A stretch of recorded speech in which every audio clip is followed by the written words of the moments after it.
Welcome to Dr. Jester Rants, and I'm gonna rant about this. From the Hill, the top streamed shows are almost all old. Why? Well, it's very simple. People are tired of the goddamn fucking modern audience shows. I, for one, can say I am exhausted from it. Albeit in the numbers here that they say, I'm gonna admit, you cannot differentiate. I don't know if it's old episodes or if it's the new seasons of some of the shows that show here. So I do not know. But it does tell you something when there are old shows in here that haven't had a new season in years, as in either it ended or got cancelled. So it's a good thing to check out, but it does tell you a lot about the current crap that we have on TV. Here. The most streamed show last year wasn't the latest Netflix reality TV show craze. Oh dear God. Do people still watch reality TV shows? Nor was it the highly anticipated final season of Succession. Huh? What show is that? It's possibly another woke garbage out there, but I don't know. Or the debut of The Last of Us. Seriously. Who the fuck watched The Last of Us? I watched the first episode that was free on HBO, which came out free on the app that they had, and downloaded and tested it, and by God, it's bad. I mean, who thought it was a good idea to make that show? It's a show about zombies, but you barely have any zombies in that show. You thought that was a good idea, but I mean, hey, kind of like Alan Wake. You have a game about Alan Wake, but you don't have Alan Wake in there as a prominent role, so kind of like making Max Payne game, not featuring Max Payne. That would be grand. Or I don't know, making a movie about Ghostbusters and not having actual Ghostbusters in there, like the Ghostbusters 2016, which we had a bunch of fucking posers pretending to be Ghostbusters. Yeah, that. It doesn't work. Right. So, here is the article. The old shows which debuted over a decade ago dominated the top stream list of 2023. Several programs, including Suits, Gilmore Girls, and Friends, have been off the air for years. That tells you something, especially because the modern day and modern age, the modern shows are all made for the woke crowd, and the woke crowd is a tiny minority, albeit very, very obnoxiously loud minority, and they just don't watch these shows, and we haven't been watching them because they are being made for the woke crowd. Hell, even the ads lately are being made for the wokes, or for a tiny proportion of the population that does not represent the vast majority or the people that they are trying to target. And hey, remember, the woke crowd also told us that if you don't see yourself being represented on the screen, the show is not for you. So, there is that. Right, so we can see here in the list, Suits, it's old. Bluey is the only new one that is on the top 5. We have NCIS, which is old, but I think it went quite woke in the last seasons. Grey's Anatomy, I think it's basically that one. Coco Melon, who the fuck let their kids watch this garbage? The Big Bang Theory, which went absolutely woke in the last few seasons. Albeit the first few ones were actually good, but the latest one... Gilmore Girls, that's an old one. Friends we can at least count on Friends to give you a laugh. Especially because it's devoid of woke garbage. They even make jokes of stuff that we cannot make today. But before I continue, here's something awesome.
Baby, yeah, right. So, what we have here, Gilmore Girls, Friends, Supernatural, which went woke in its few last seasons, but the last one was woke as fuck. So you still have good content, especially in the early seasons, which is good comfort show for you to watch, albeit the one with the Leviathans was actually total crap. But anyway, moving on, they are trying now to cope with it. In a year where major strikes Hollywood and actors, writers halted the production of a lot of new content, viewers may have inspired to revisit old favorites. Maybe kind of like what we get here with maybe it's the same system. Suicide Squad, released on Steam a week ago-ish, more than a week ago. What did it do? It made people go play the original Batman instead of playing the garbage that we have today, the woke garbage called Suicide Squad. Maybe it is the same thing that we're seeing here. Maybe people are going through the motions of going to back or previous shows because they are better than the new stuff that is supposedly to be based on the old stuff or related to the same content. Here it is, another cope. Watching something comforting can take away the stress involving the infinite choices at our disposal and the consequential energy drain. Wrong! I think you're just not a good psychologist. Choices is good, giving you choices. I mean, having infinite choices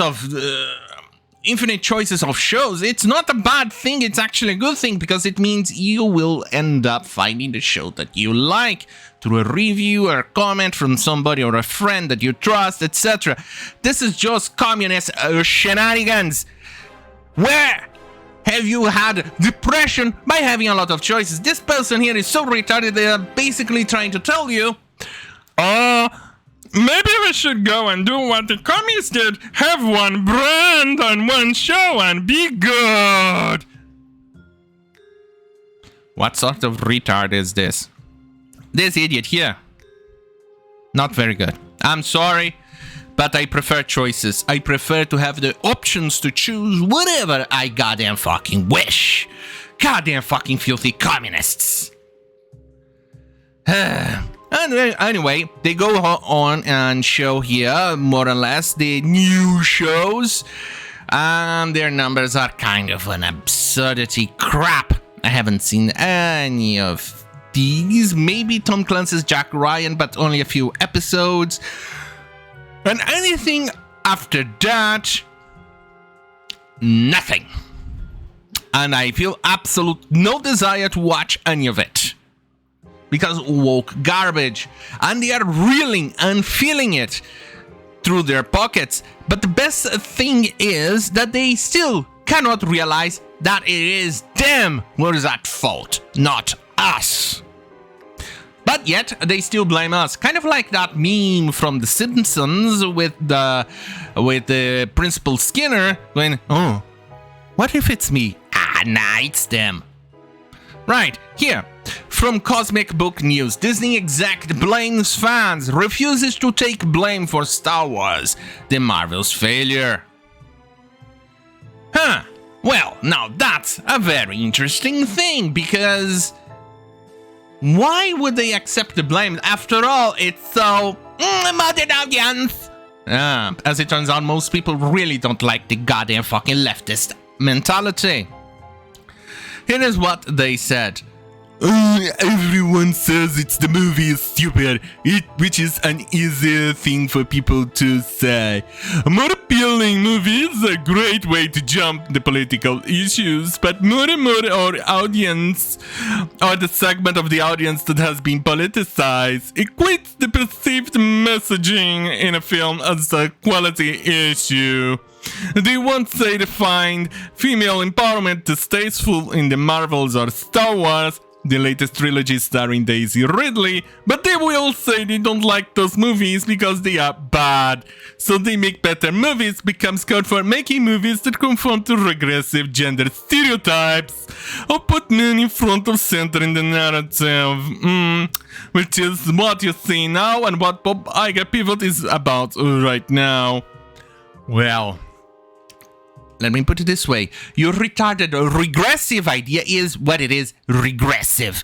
For the idea, for instance, that men are a complete and total failure and that woman and girl boss and black girl magic should rule in Hollywood is just not working out. Remember South Park, to put the chick in it, make it gay and lame? Well, as it turns out, it's kind of quite true. We keep on seeing the garbage that you're trying to do, Disney, and it's pretty much showing on streams. You saw it. Old shows are taking hold. Your utter new garbage is not. But here is the interesting bit. If you think that putting a female as the lead is some sort of a problem, or that it's a new thing or awesome, well, let's take a look at Aliens. Yeah, female lead and overwhelmingly loved. Underworld, female lead and loved. The Tomb Raider movies, very good, albeit let's say the story wasn't that great, but still very good. Hey, the Atomic Blonde, that one was also a good movie. Female lead. Even the new Mad Max, which also had a female lead too, albeit taking some of the screen from actual Max. But either way, it's still good. Why can't you see that? Hey, Resident Evil with Mila Jovovich. Very, very good. Okay, maybe it's not following too much the game, but still good. And we still feel connected with the character and all that. Why can't you see that you need a good story? Make it realistic and don't make it girl boss moments. I mean, that one from the Walking Dead moment, in which I forgot the name of the character. Well, you know, that Latina woman. She basically fell in a group of zombies and suddenly she pulls them all back out of nowhere. Like, God damn it, that just breaks the immersion. Fuck. Right? Anyway, on that goddamn fucking hell, have a great fucking night, and remember, fuck you, YouTube. Fuck you.